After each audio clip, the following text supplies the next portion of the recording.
Since ChatGPT launched, one of the biggest questions everybody likes to ask each year is, what are people actually using AI for? According to Harvard Business Review, therapy and companionship has now become the #1 most popular use case across the world, ahead of writing, coding, or other productivity-related tasks. Meanwhile, research has shown that 57% of employees are still hiding their use of AI from their bosses at work. In today's episode, we're going to explore all of these use cases and all the interesting research that's just come out in the last couple of weeks. And in doing so, start to get a glimpse into what today's society actually looks like and what we think the future may become. This is In the Loop with Jack Horton.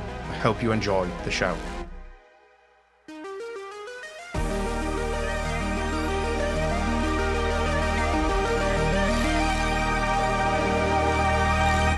So recently a paper came out by Harvard Business Review called How Are People Actually Using Gen AI in 2025 by Mark Sanders. And what's highlighted really is how much things have changed in such a short space of time, because he did the same study last year. Now, the way he conducted the study is he analysed online forums, say like Reddit or Quora, as well as articles that included any explicit mentions of AI. The shift in what the most popular use cases were from 2024 to 2025 was super interesting. And when Sanders grouped all of the top 100 use cases, he grouped them by themes, and he essentially identified 6 major categories, which were content creation and editing, technical assistance and troubleshooting, personal and professional support, learning and education, creativity and recreation, and then research, analysis, and decision-making. So here are the top 10 use cases of 2025 and their movement since last year. So at #1 was therapy and companionship, which, by the way, increased from #2 last year to claim now the top spot. Second is organizing my life, which is a completely new entry that wasn't even in the top 10 in 2024.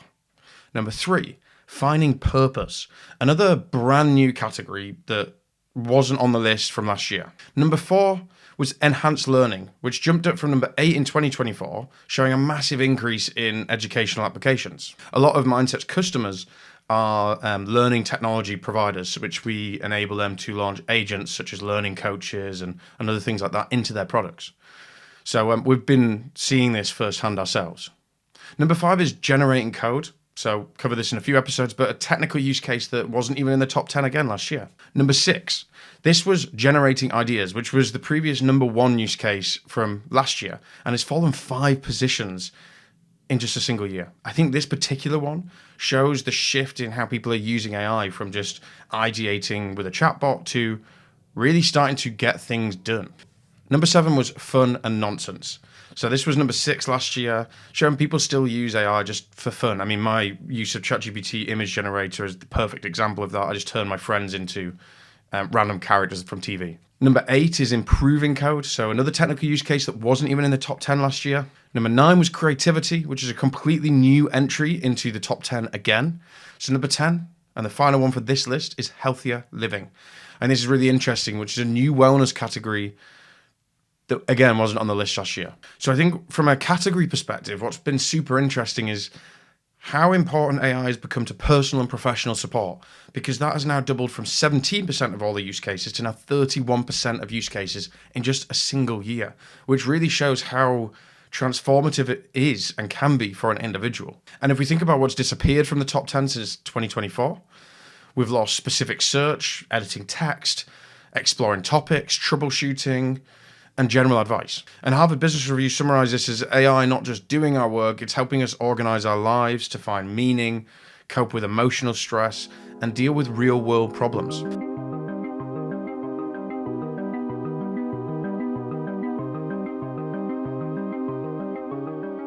To me, what jumps out immediately is this concentration of deeply personal applications at the top of that list. Therapy and companionship, organizing my life, finding purpose. Now, some of these are a bit nebulous in the way that they've been defined, but they rank above all the traditional business applications. Now, I will add a bit of a preface to this and a nuance, which is that, as we'll come on to in this episode, lots of people are hiding their use of AI at work, so maybe that's throwing the results here. But it does suggest that people are finding deep personal value in AI beyond them just being a productivity tool. I think the therapy and companionship use case merits some special attention now, because I think this represents a profound contradiction in the world. People are turning to non-human machines and entities for understanding human emotion, which is quite ironic, really. We've created these machines that simulate empathy and understanding so well that many of us people prefer them to human advice and connection. Or perhaps it shows that the system in the world's healthcare systems with supporting mental health just obviously aren't there either. And there are many interesting questions that arise from this type of use case. What does it mean when millions of people start processing their deepest emotions through AI rather than a human relationship? It's a very new territory. You could probably compare this to, say, the rise of social media over the last few years, but I think it is different. Yeah, I don't think we dismiss these AI relationships as inferior either. You know, for many people, especially those with, say, social anxiety or trauma, or maybe very limited access to human support for whatever reasons, I guess AI companions may just provide that really important temporary emotional outlet that they wouldn't have. Because I know I personally, when I'm struggling with certain situations, I'm uncertain of situations, I go back and forth and ask different questions to try and, I guess, challenge my own thinking, understand whether I'm being unreasonable, whether my expectations aren't there or too high for someone. So I personally use it in that way. But the key word, I think, is temporary. Because if people don't have access to a specialist, this could very well become problematic over time. And a perfect example of why this is the case is actually ChatGPT's recent update, and I mean, you might have seen it, that led to huge crisis and outrage and headlines all over the world. And the reason this is a potential major problem here is highlighted quite well by ChatGPT's most recent update, which they actually rolled back, but it got widespread headlines, lots of noise online, and it was called the most sycophantic model out there. And sycophantic meaning overly agreeable and frustratingly agreeable. There were stories coming out on social media, on things like Reddit, describing how the model actually endorsed people to stop taking their medication, saying that I'm so proud of you and I honor your journey and keep going. And it's obviously not intentional by OpenAI, but it illustrates a key point here, which is that someone suffering from an acute mental health challenge, so that's someone that is in a state of crisis, things can become very dangerous very quickly by taking advice from a language model and not having access to regular human contact. Especially when we consider some of the findings that I'll discuss later, but by KPMG, which found that over 60% of people do not fact check what they get from an AI language model. And for those of you listening that have young children, AI is going to be the equivalent of the internet or social media for that generation. They're going to grow up with this thing as a key part of their lives. And so I really recommend people to educate and teach people in a really healthy way. Encourage them to use it, but really make clear what the negatives and pros and cons are here. Because what we don't want to do is look back in 10 years like we've done with social media and gone, wow, we should have done things a little bit differently. A really good example here is the rise of, say, AI companions. Because these are going to raise really important questions and on emotional attachment for non-human machines and entities. And as that therapy and companionship use case becoming number one most popular in the world right now shows, this is a real thing we have to address quite quickly. Because so far, we've seen online and in many news stories, you can Google it right now, people have become really attached to their AI. And then suddenly the company behind them has made an update which, say, changes their behavior. And these people really face that crisis of any loss of a relationship. And these bots are only going to become more realistic avatars, voices, and who knows what in the future. So this really is going to challenge our understanding of what constitutes a real relationship and whether the benefits of connection require another conscious being or can work with a non-human entity. It really makes me think about Isaac Asimov's short story series called I, Robot. Now, the film with Will Smith completely slaughtered the books, but that book ultimately was exploring the different situations in which a human and a robot can have a relationship and how it might play out in the real world. I recommend you go read it or listen to it because it's very relevant to today. Anyway, that's the doom and gloom part. But there are also incredibly exciting possibilities here with AI complementing rather than replacing human therapy. There's lots of research out there to show that AI can be super effective for mental health screening, basic cognitive behavioral techniques, and also maintaining progress between sessions. So the most promising future might be one where an AI and a human therapist can work together alongside each other.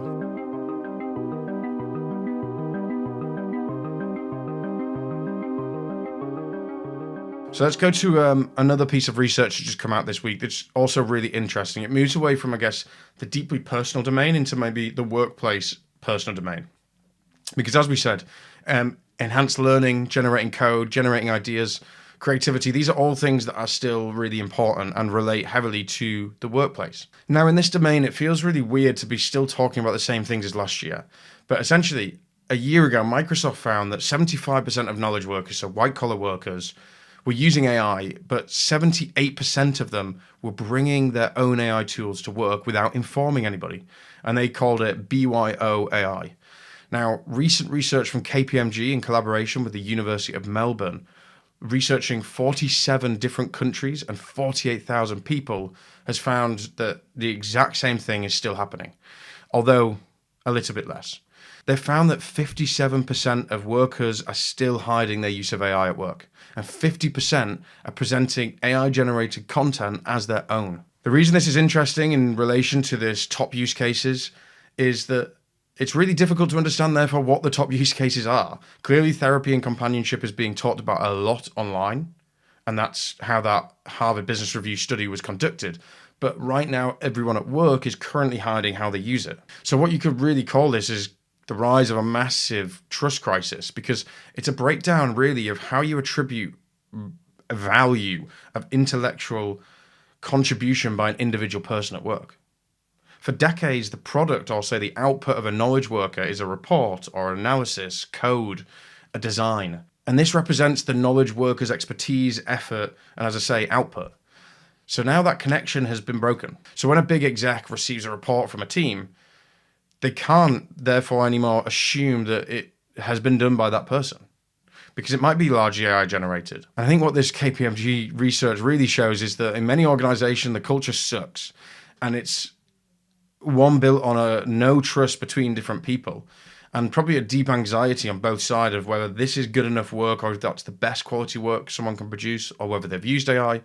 And on the other side, whether you're worrying if your manager thinks less of you because you've used AI. And there's definitely a growing authenticity premium where we value purely human AI work as more valuable and more important than just AI work, which creates a massive incentive for people to conceal how they use AI at work.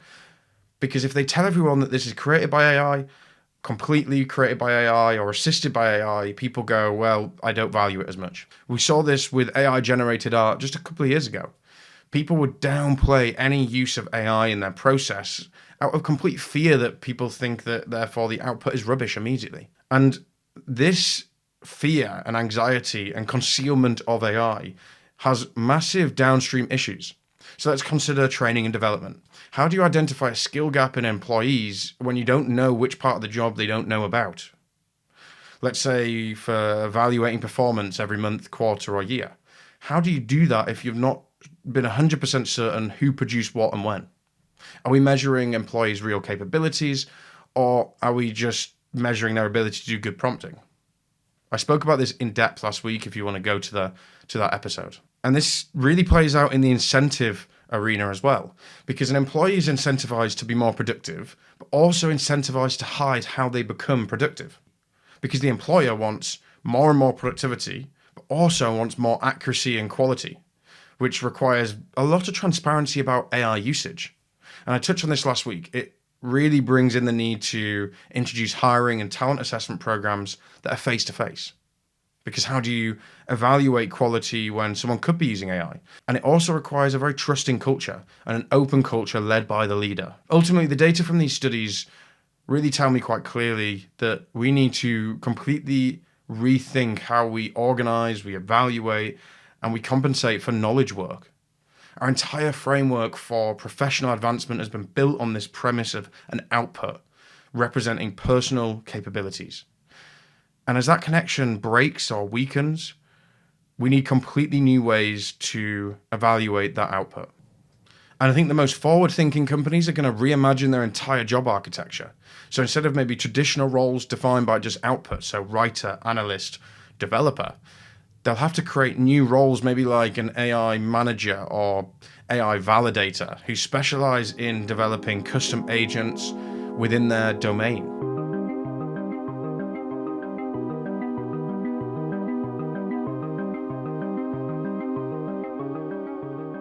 So if we take a step back, what do all these studies tell us about the state of AI adoption in 2025?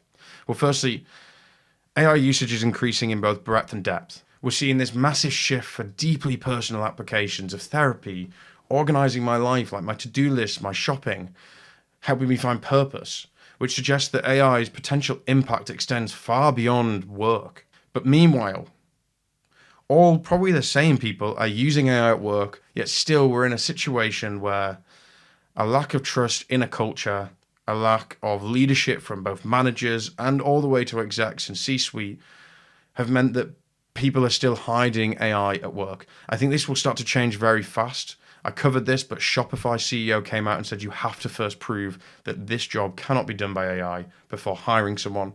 Since that's happened, Duolingo have done the same. I expect many, many more organizations to come out and make that level of edict from the top all the way through to every single employee. And in doing so, I think empowers the managers to be a bit more open with how they allow everybody to use AI. Anyway, that's this week's episode. I hope you enjoyed it. Please subscribe, share into that Slack channel, tell a friend, and I'll see you next week.